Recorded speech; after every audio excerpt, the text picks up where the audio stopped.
Today we're going to be playing the Bourgogne. I haven't actually been playing Battleships all that much on this channel recently. We've definitely been doing a lot of DD and cruiser games, and that's not really a coincidence. I'm kind of frustrated with Battleships at the moment, and maybe this Bourgogne game will show you a little bit of why. We're going to have a great Bourgogne game, and I was pretty frustrated at the end of this game anyways. It really comes down to consistency. As always, that's what I'm looking for a lot of the time.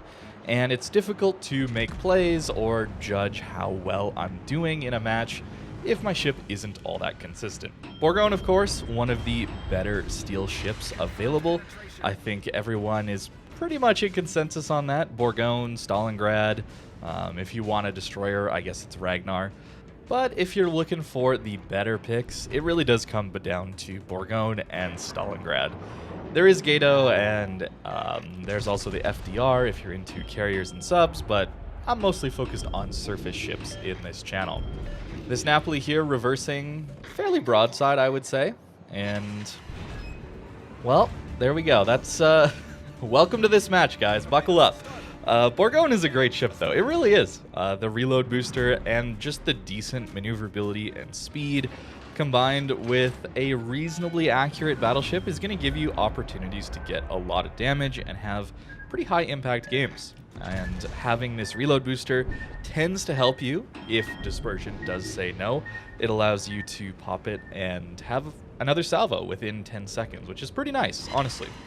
This side of the map, though, we are a little bit weak here. Our Marceau is playing pretty aggressive here into a Shimakaze that outspots him, and he's going to take a lot of damage. I'm trying to support him best I can here, but it's a little difficult when we have Shimatorps to worry about, and they definitely are 20-kilometer torps. It's nice to know exactly how long range the Shimatorps are, because, well, if they're the 8s, we don't really have to worry too much, but 20s, they just sneak up on you. They're spotted from the moon, sure, but it's very easy to get overconfident and then just randomly these 20-kilometer torps come in and hit us. But we'll push in now a little bit more. Our team is a little bit more weighted towards the sea flank.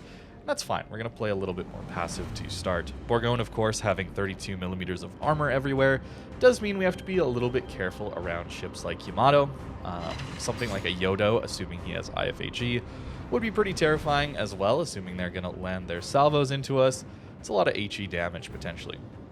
Napoli on the border here. We're really not going to do too much to him here. But this early game really is about trying to find broadside opportunities. Bourgogne having only 380mm guns. If you're interested in getting this ship, it is small caliber. It's tier 9, tier 8 caliber guns, honestly. And what makes this ship work at tier 10 is the speed that you have to flank, getting broadside shots, and then you can let that extremely nice French penetration work in your favor. And the 4 380mm guns, the pen is actually really, really strong, so you don't have to worry too much against broadsides in that regard. And then, of course, we have that booster, once you do find those broadsides, to really, really punish them. That's kind of the idea behind the Bourgogne. And that's a very fun playstyle. And honestly, one of the reasons I like to recommend the Bourgogne if you're going to get a steel ship, even if you're not necessarily a battleship player, it functions a little bit like a battle cruiser at times, thanks to that speed and the temporary reload buffs that you can get. So our Marceau has gone down here, the Montana has also gone down, so it's definitely time to start running away or thinking about it. Maybe a fighting retreat, that kind of idea. Only get one hit in on the Shimakaze here. That's alright. We are in for a good game, like I said, but well over 5 minutes into this match now, and we only have 40k. Not a great start, but we'll have to, it'll pick up, I'm sure. Helping on the Holland here is also a great option for the reload booster here. The key DD engagements is where a Bourgogne can sometimes really help your team as a battleship pick. Not all battleships are able to be as flexible as the Bourgogne in timing of shots, but also positioning, getting closer to the destroyer engagement in the early game, as well as that reload booster can really help you win some of those early engagements. So having the Holland go down there instead of our daring, keeping our daring alive there is pretty nice. Although he's in a bit of a tough spot now that we've given up this corner of the map, unfortunately. Yamato, we're having a little bit of a tough time doing damage to him. He's reasonably well angled, so you can swap to the HE. HE, of course, on Bourgogne is very, very nice. When it hits, it'll do damage and often get some good fire chance. Unfortunately, in this case, we do manage to miss. Torps go in, kill him. That's very nice. And we're going to get a little greedy, trying to get some shots in on this Kerr first. And even though Bourgogne does have some turtleback and is pretty hard to punish when broadside, Front Guns Yamato does get us in this one. So a little bit of the frustration starting to set in where you've played a reasonable chunk of this match already, getting to the 13-minute mark. And we don't even have 50,000 damage. And we have 38 hits. And we just took a massive chunk of health to that Yamato there. So a little bit frustrating, certainly. That's kind of how I view battleships these days. I've been going on a tear in ranked with the Mogador, of course. Those of you that watched that video probably knew why. We were able to make some very, very aggressive plays thanks to the consistency of YOLO torpedoes and the reload booster there, giving us really, really good battle impact early on, trying to win those DD and cap engagements. The other thing is I'm playing cruisers more too, and cruisers having that extra DPM, not as reliant on alpha damage, looking for just damage over time, and being able to use island cover, having a radar to impact engagements is also very, very nice. Don't get me wrong, I still enjoy battleships. I do think they would be probably my favorite class in the game, the reason I started playing this game in the first place, but I won't lie, guys, they are very, very frustrating to play. Even a ship like Bourgogne, which is supposed to be one of the better ones, even in a good game like this one, like I said. A good match, and I'm still going to be a little bit frustrated. Napoli here, well, let's see. Does a Napoli come out broadside on to a Bourgogne at 9 kilometers? Maybe I'm hyping this up a little bit too much, given a little too many spoilers, but what do you think happens? What do you think should happen? I guess that's a better question. 11,000 HP. Do you think I deserve a kill there? I don't know. I don't know. But to me, that's what pisses me off in this game. That right there. And then, of course, once I'm a little bit tilted, well, then, of course, you're just going to play worse. That's how, as always, what's going to happen. We do get a very, very nice make-up salvo, I guess, on the broadside Yodo.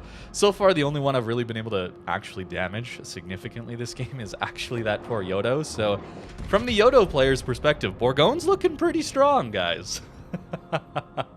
But while playing it, a little bit frustrating.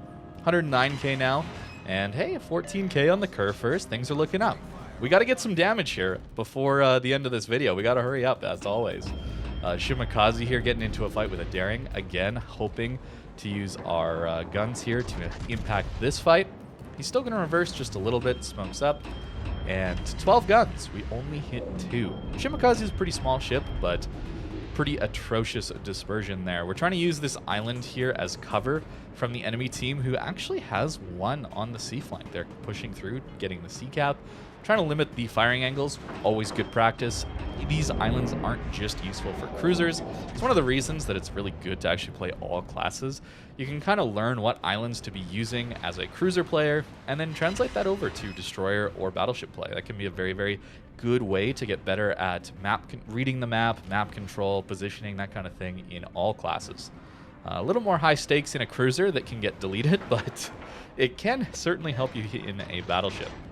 And that's what we're going to do here, trying to stall this out as long as we possibly can, hold on to this B cap, and hope that our team actually does a decent job of farming the enemy as they're pushing in. We do have a decent amount of ships alive still, and we do have a points advantage. So it's important to know we don't have to overcommit. We don't have to push like crazy. It's not like the end game here. We can take things slow, wait for enemy mistakes. Yodo does decide to turn in, a good play there to dodge some of that salvo. But he does manage to get himself spotted here. I don't exactly know how. Maybe the Holland? Or maybe it was us reversing out just a little bit there. Got that Yodo spotted. And consistency against the Yodo feels pretty good. Not the best tier 10, of course. But it is nice to see a little bit of consistency there.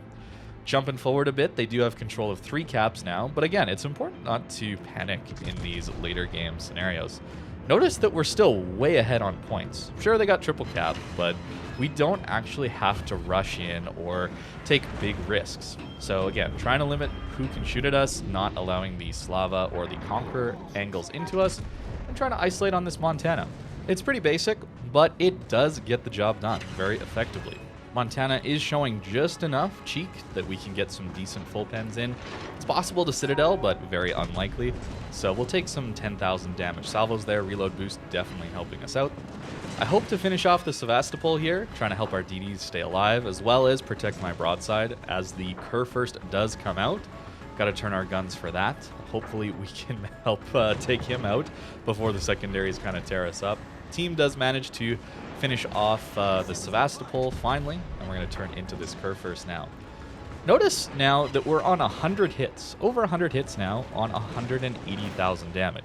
180,000 damage is a good game, but for a battleship on 100 hits, that means on average our shells are doing 1,800 damage per hit. For a class that isn't really all about number of hits and DPM, more of a class that's based around alpha damage, that feels pretty bad. That feels pretty bad. We're still doing well, right? That's the thing. Maybe that is the specialty of Bourgogne. Even when RNG is saying no to you, you're still going to get some decent damage out of it thanks to the reload and reload booster, as well as the general speed, like I said, for positioning's sake. But apparently the ship can do damage, right? It's not like Bourgogne can't do damage. That is, 18 kilometers away, a Slava broadside. Sure, Slava's not the tankiest broadside in the world, but 18 kilometers, it's a bit of a sloped citadel too. To hit a citadel there feels pretty good. And honestly, it gives you a lot of faith in the guns, or more so. And probably what the Bourgogne should be doing a little bit more often. 211,000 damage now, and we're pushing back in. And notice how long it actually took for us to start pushing, even though the enemy team had us triple capped at this point.